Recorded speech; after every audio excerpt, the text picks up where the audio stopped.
His fragmented memoir, Specimen Days, Walt Whitman has the following to say about Abraham Lincoln, a president he deeply admired.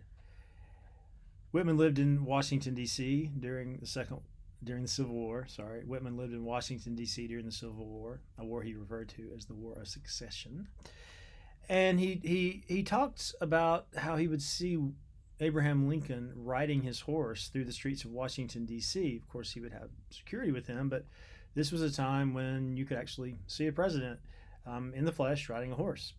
And he was most struck by Lincoln's face, as many have since been struck by Lincoln's face. But in particular, he was struck by the melancholy in Whitman's face. He says, I see very plainly Abraham Lincoln's dark brown face, with the deep cut lines, the eyes, always to me with a deep, latent sadness in the expression.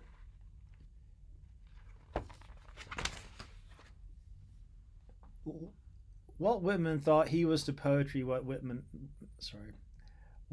thought he was to poetry what Abraham Lincoln was to politics. The early Whitman of 1855-56 saw himself as the great unifier. We've talked about this, the totalitarian eye that could merge with any person, any scene, high, low, dark, light, rich, poor, did not matter. He was a poet of reconciliation, a poet bringing together oppositions. Well, Whitman saw Lincoln as capable of doing the very same thing in the political arena. That Lincoln would be the president that would keep the United States united. And given this identification with Lincoln, Whitman saw in Lincoln qualities that he saw in himself. He saw in Lincoln a man who had come from fairly impoverished upbringings. True of Whitman. He saw in Lincoln a man who had very little formal education. True of Whitman. He saw a man of health, of strength, of stature. Also true of Whitman, at least as he saw himself.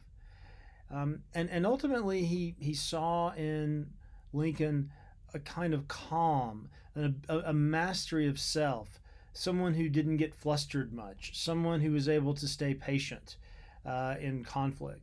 Whitman felt that he bore these qualities as well. In fact, there have been studies of Lincoln over the past several decades of his depression. By most accounts, he was what we would call clinically depressed. But his depression actually helped him, some believe, be a better leader in a time of great tragedy. Psychologists use a term, depressive realism, to describe this phenomenon. The idea being that sometimes depressed people make better leaders than non-depressed people because depressed people are willing to think things through. They're able to endure pain and confusion for longer and therefore are likely to make better, more realistic, and pragmatically sound decisions. Well, this was certainly true of Lincoln's presidential style. So throughout the war, Whitman was a huge supporter of Lincoln. So, of course, when Lincoln was assassinated in Ford's Theater, terrible blow to Whitman. He says, I was living with my family at the time and received the report one morning just as I was getting ready to eat breakfast. I could not eat a bite that day, and I could not say a word that day. All I did, I just read papers all day about the assassination. It devastated him. But what did he do with that pain? He turned it into the great elegy When Lilacs Last in the Dooryard Bloom, where he has three symbols working among one another. The Western Star, who would be Lincoln, the lilac, which would probably be a symbol for the actual poem itself, and the solitary thrush, who's trying to find words to speak, solitary thrush being the poet himself. What he saw in Lincoln's death was Lincoln as a kind of martyr, that in Lincoln's death, as tragic as it was, it would bring the whole country together in mourning. And it would suddenly be a way of unionism not merely being imposed through law, martial law, if you're a southern state, but a unionism of the heart. The idea that all of America would mourn this great man. And in that mourning, grown from affection, all the rancor would be purged, and suddenly the North and the South would be at peace again. Here's what Whitman says about the death of Lincoln in Specimen Days.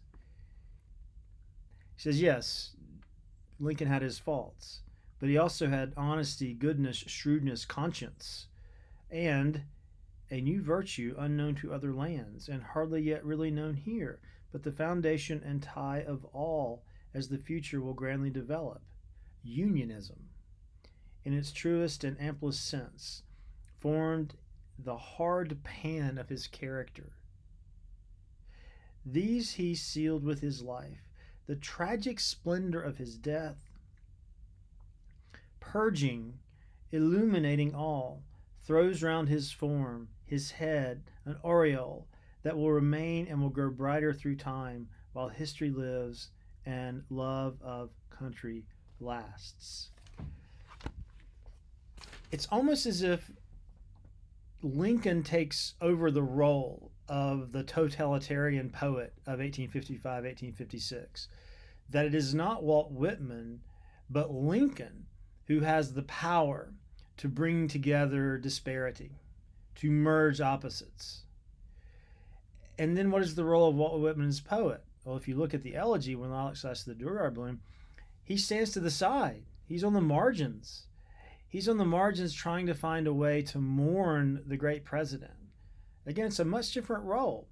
So this eye that we see in Lilacs is very much akin to the eye we see in Drum Taps, the war poems. An eye that is attuned to otherness more so than sameness. Song of Myself begins famously with I celebrate myself. And it ends, the very last line, with the word you. So you can say that Song of Myself is very much a poem where the I tries to transfer itself into the you. Well, there's a similar dynamic in Lilacs, but instead of I to you, it's more I to you. There's more of an emphasis on otherness.